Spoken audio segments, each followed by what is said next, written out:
Formula One abolished grid girls. You know, grid girls were models wearing kind of revealing skimpy clothes on the racetrack doing promotional activities. And after Formula One abolished them, some of these girls went on Twitter, lashed out at feminists. They said, we lost our jobs because of you. But I think it's great. It's great that Formula One did that, because in this day and age, we can no longer allow the patriarchy to tell women what to do with their bodies. It is up to less attractive women to tell other women.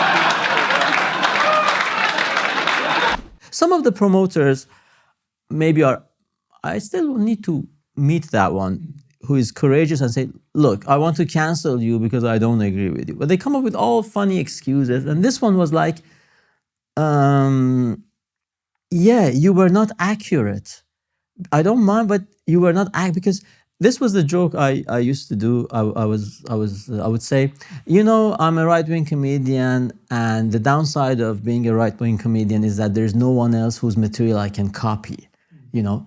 And he was like, you implied that you are the only right-wing comedian in the country, but there's also Andrew Lawrence and Leo Kearse. So, okay, so it makes three of us. The point is still valid, isn't it? When Omid Jalili says, I'm the only Iranian comic in the world, do they ban him because he claims that? Obviously, the point is valid. But anyway, so next day on his Facebook page of this comedy club, there was a big debate. He had a review for everybody, and he gave a bad review just for me. And I thought he was trying to be edgy, but failed. And I thought, you know, I told you I was going to do this, and there's no need for you to throw me under the bus. So there a debate started in this public group. And then the headliner, no less, of that night comes on. He had researched my real Iranian surname and my day job, my employer. Oh, don't you work for the BBC? Aren't you supposed to be impartial? Isn't this your name?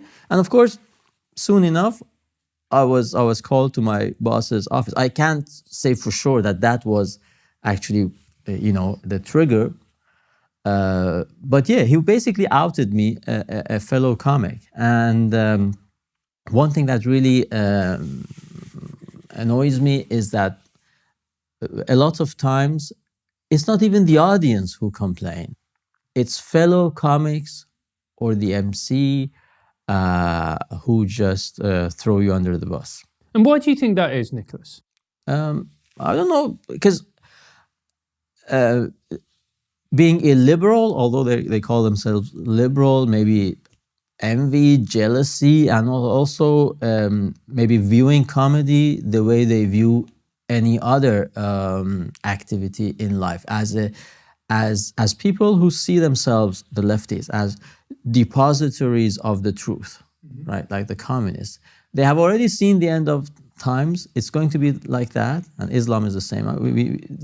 By the end, everybody will be Muslim or communist. So anything is legitimate to get rid of, you know, people who don't agree with you. So it's not like, okay, I'm a comic, because this is what I like about comedy. It's the most direct form of art or craft. It's not like you do a painting and say, okay, you don't like it, you don't understand. Maybe after my death, like Van Gogh, I'll be famous, I'll be appreciated, and people will say I was ahead of my time.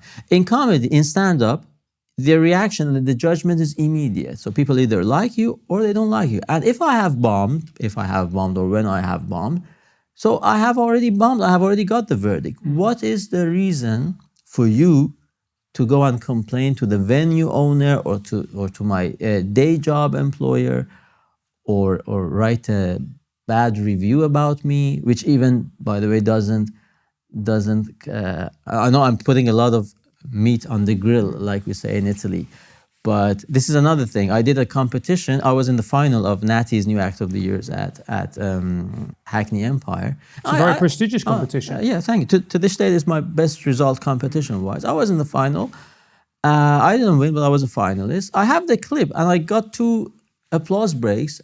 And in Evening Standard, the reviewer says, oh yeah, people, as soon as right-wing comic Nicholas de Santo came on stage, people slumped back in their chairs. I have it on tape. I have 2 applause breaks in 5 minutes. So why would you lie anyway? You know? So to get back to your question, I think any means is legitimate for them just to bring you down, which to put it quite concisely, cancel culture. They just want to cancel you.